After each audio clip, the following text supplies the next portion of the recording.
My name is Lunara Devers, and I'm a dancer. I like creating things. I'm an artist. I've been dancing since I was 11 years old. I haven't stopped since. I'm also a personal trainer.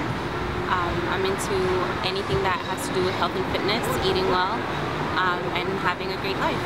I was taking tap at like 3 years old. That didn't last very long, but then because I was doing well in school, I got a scholarship to a local dance academy, and I haven't stopped dancing since. My mother and my aunt were dancers. My aunt actually danced in the Olympics in Mexico. The National Ballet from the Dominican Republic went there, and she was with them. So I was exposed to dance. I've been exposed to dance all of my life, watching ballets on Bravo when I was a kid, and slowly but surely I got to have my own tutu and have my own point shoes. The dream coming true is the fact that I still get to do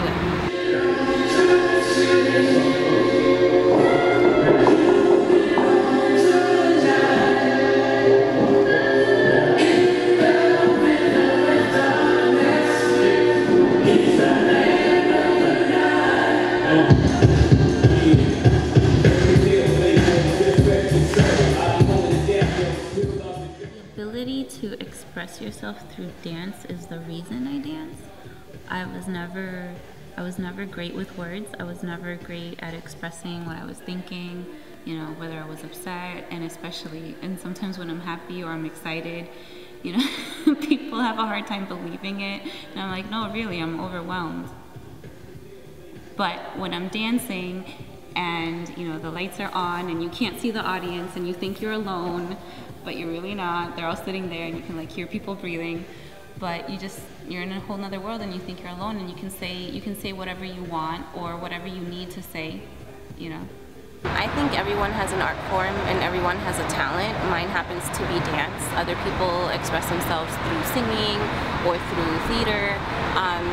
It's really about what makes you finally feel free and finally feel like you've said something and people understood you. You learn everything about a culture when you start to learn their art forms. If you take a folkloric dance from the Dominican Republic, you have to take into account, you know, the dress, the national dress that, you know, we just decided that this is the dress that says that this is the Dominican Republic, and down to like the smallest detail, like putting a flower in your hair. Well, you know, like, why do you do that? Where does that come from? You know, did it trickle down from Spain?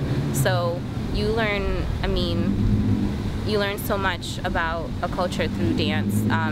Why is this a partnered dance? You know, you ask yourself all of those questions.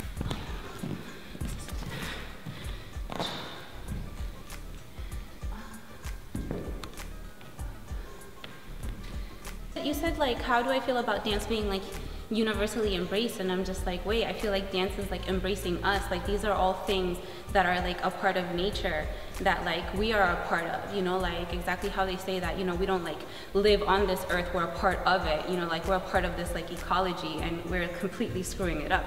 But you know, so yeah, of course you go to like every part of the earth and like you find different styles of dance. You know, maybe back in like 1980, you had to say like, hey, if I'm gonna be a ballerina, I'm gonna be a ballerina. There's no way that like a ballerina can like, you know, pull out a cardboard box and break dance. There's no way, you know. And nowadays, not only are people expected to do a bunch of different things, like literally expected to do a bunch of different things. It's like, hey, you know, you're auditioning for like this dance company, but we were wondering if you could do a backflip. Does anybody here sing? Anybody play bass? Like, no, I'm a dancer, you know. But like, you know, they just ask, like, you know, just in case, because we're like, you know, multimedia and throwing everything into the theater.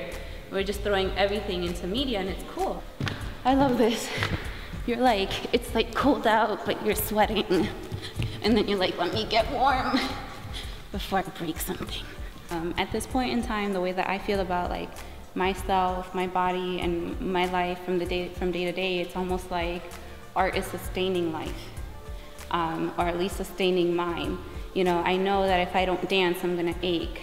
I know that if I don't, you know, if I don't run and stretch, I'm gonna have all this pent-up energy that I don't waste when I'm sitting in a cubicle all day. The ability for us to broaden and expand our skill set our technique, not have to say like, okay, you know, if I want to be a successful ballerina, I have to only do ballet. And if I want to be a successful modern dancer, I have to only do modern.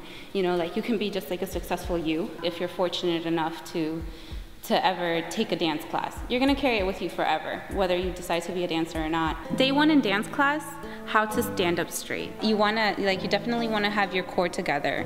The reason why is because it's gonna protect your spine. You definitely don't wanna break your spine. Also, you wanna be able to take all of this dead weight, you know, like the top half of your body. You wanna be able to lift that off of your legs so that your legs are free to do whatever they want.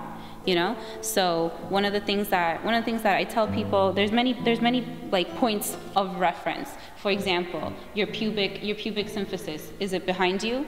Like, are you letting your gut out? You know, do you wanna like lift up your belly button, try to get your belly button to touch your spine? You know, maybe you wanna like bring your pubic symphysis forward, right? And also your ribs, like, are your ribs out? You wanna make sure that your ribs are contained.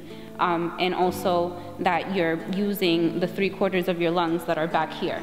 After you have this together, then you start to move the extremities, you start to move the arms, and then you start to move the arms without, you know, try to put your arms over your head without sticking your ribs out. You know, all of a sudden we want to do this. So all of those things, and then we start talking about your turnout. Our favorite thing, everybody wants to have turnout. We're all like, you know, we're all doing this and being, you know, really like extreme and ridiculous, and that's horrible for your knees. I'm not really gonna stay there and do it because there's no point when the turnout is coming from, it should be coming from your hips. You know, it's very basic, we all know it, but you don't use it and you will lose it. So we have to work on this every day. Where I used to have a teacher who would say like, close the barn door, you know, but you want to keep this nice and tidy, right? And think of opening up here, and having like, you can have like long lean muscles reaching out, as opposed to like being constrained and tight. Close this back here and open this up. Get the bottom of your foot to like hit the front of that mirror. When you get injured and you come back and you're like a dog with a bone, you're like, darn you, I will dance again, you know? You get very scary, you know? You start to scare yourself. You're like, oh my God, this is, you know, like physical therapy and ice, like this is all I'm doing, and it's all you do, and it's just like, and you're like, this is all I will do until I dance again. If it doesn't kill you, it makes you stronger. It does, you know? You learn. Now, I've had my lessons and I've learned to really take care of my body, and it's about consistency and it's about training that you can rely on, I want to say that my mission and everything that I do is compassion. It's something that teaches people to look past the surface, to look past that, like the base, you know, like just the issue or whatever's being presented to them, and like look for compassion. You see one person and maybe you have a dance. You see two people on stage and you have a story. You know, you see 1, 2, 3 people together and you start to wonder, so what's going on? What's the story? And that's what we do. We tell stories. We're still trying to figure out, you know, if art imitates life, or is life imitating art? And what we're doing. We're telling stories.